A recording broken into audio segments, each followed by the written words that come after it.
नमस्कार, मैं भूपत भरवाड़ कक्षा 10 JSCB में आपका हार्दिक स्वागत करता हूँ। आज हम एक कविता पढ़ेंगे जो प्रकार है मुक्तक। पाठ 3 सवैये, जिसके कवि है रसखान। अभी इस कविता के अंतर्गत हमें क्या पढ़ना है वो थोड़ा मैं आपके सामने रख देता हूँ। कवि रसखान के हृदय में श्री कृष्ण के प्रति अद्भुत आकर्षण और अपार श्रद्धा की भावना है।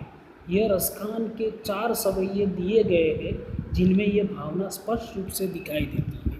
कहने का मतलब ये है कि रसखान का कृष्ण के प्रति जो भाव है, जो लगाव है, उसका चित्रण इस कविता में किया गया है।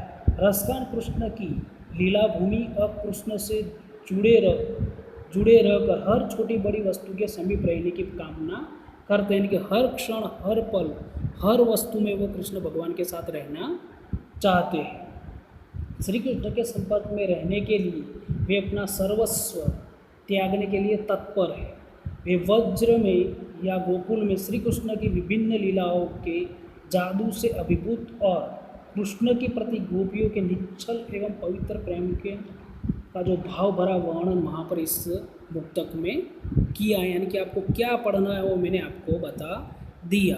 अभी ये जो कवि है रसखान, उनकी जानकारी हम आपको देंगे कि जो बोर्ड की परीक्षा में उनके रिलेटिव जो प्रश्न पूछे जाते हैं वो प्रश्नों को मैं आपके सामने रखूँगा। ओके, वहाँ पर प्रश्न है रसखान रिलेटिव, सवैये कविता का प्रकार बताइए। तो उसका उत्तर है मुक्तक। दूसरा प्रश्न, सवैये कविता के कवि का नाम बताइए। तो कवि का नाम है रसखान।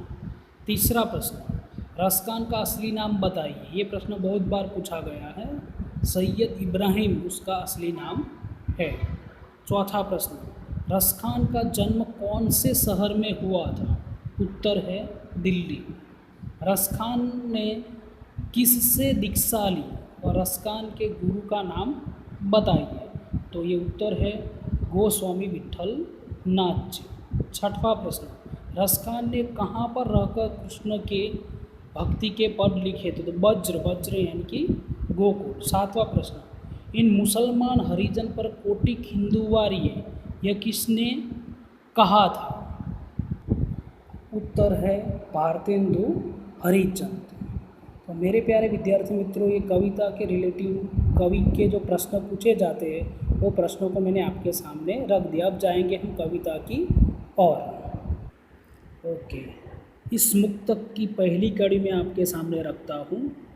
मानुष हो तो वही रसखान, बसो मिली गोकुल गांव के ग्वारन, जो पशु हो तो कहाँ बस मेरो, चरो नित नंद की धेनु मझारन, पाहन हो तो वही गिरी को, जो धर्यो कर सत्र पुरंदन कारण, जो खग हो तो बसेरो करो, मिली कालंदी कुल कदम की डारन। तो ये ब्रज भाषा है, तो ये काव्य पंक्ति को समझना है तो पहले उनके शब्द का अर्थ समझ लेना बहुत ही जरूरी है।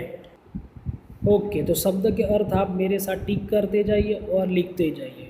पहला, मानुष तो मनुष्य, बसो तो रहना या करूँ, मिली तो मिलकर, पशु तो पशु या जानवर, और बस तो वश। फिर आगे देखिए, चरो तो चरु, मजारन तो बीच में या झुंड में, पाहन तो पत्थर, हो यानी बनो, धर्यो यानी उठा लिया था, धारण किया था, कर शत्र यानी कि हाथों से छत्र की तरह, पुरंदर यानी इंद्र, और खग यानी पक्षी। ये जो शब्द है फिर से एक बार आप शांति से देख लीजिए और नोटबुक में लिख दीजिए। ओके, फिर दूसरे थोड़े शब्द, बसेरो यानी कि वह स्थान जहाँ पक्षी रात बिताते हैं, कालिंदी कुल यानी कि यमुना के किनारे, और डारन यानी कि डालियों पर। तो वहाँ पहली कड़ी के जो शब्द के अर्थ है वो पूरे होते हैं। अब हम आपको कविता का भावार्थ समझाएंगे। ओके, पहली कड़ी, मानुष हो तो वही रसखान, बसो मिली गोकुल गांव के ग्वारन। यानी कि पहली कड़ी का मतलब मैं आपको समझा देता हूँ कि कवि रसखान व्रजभूमि से अभिभूत है। वे अगले जन्म में श्री कृष्ण की जन्मभूमि से जन्म लेने की कामना करते हैं। वे कहते हैं कि यदि उन्हें मनुष्य योनि में जन्म लेने का सौभाग्य मिले तो वो गोकुल गांव में ही जन्म ले और वहाँ गांव के ग्वालों के साथ मिलकर निवास करे। दूसरी, जो पशु हो तो कहाँ बस मेरो, चरो नित नंद की धेनु मजारन। तो वहाँ पर वो कहना चाहते हैं कि वे कहते कि यदि वे पशु योनि में जन्म ले तो उसमें उसका कोई बस नहीं, वो उनके बस की बात नहीं है। तब वे केवल इतना ही चाहेंगे कि प्रतिदिन उन्हें नंद की गायों के बीच चरने का मौका मिले। तीसरा, पाहन हो तो वही गिरी को जो धर्यो कर सत्र पुरंदर कारण। इसका मतलब ये होता कि यदि वे पत्थर बने तो उसी गोवर्धन पहाड़ के पत्थर हो जिसे श्री कृष्ण ने इंद्र के कोप के कारण अपने हाथ से सत्र की तरह उठा लिया था। फिर आगे लास्ट लाइन, जो खग हो तो बसेरो करो मिली कालिंदी कुल कदम की डारन। यदि उन्हें पक्षी बनने का मौका मिले तो वो गोकुल में अन्य पक्षियों के साथ मिलकर यमुना के किनारे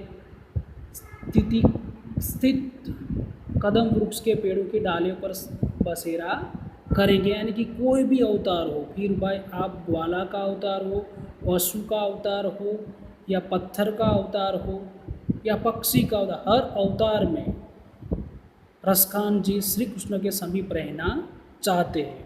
तो इस वीडियो में मैंने आपको पहली पंक्ति समझाई, दूसरी पंक्तियाँ हम अगले वीडियो में समझाएंगे। धन्यवाद।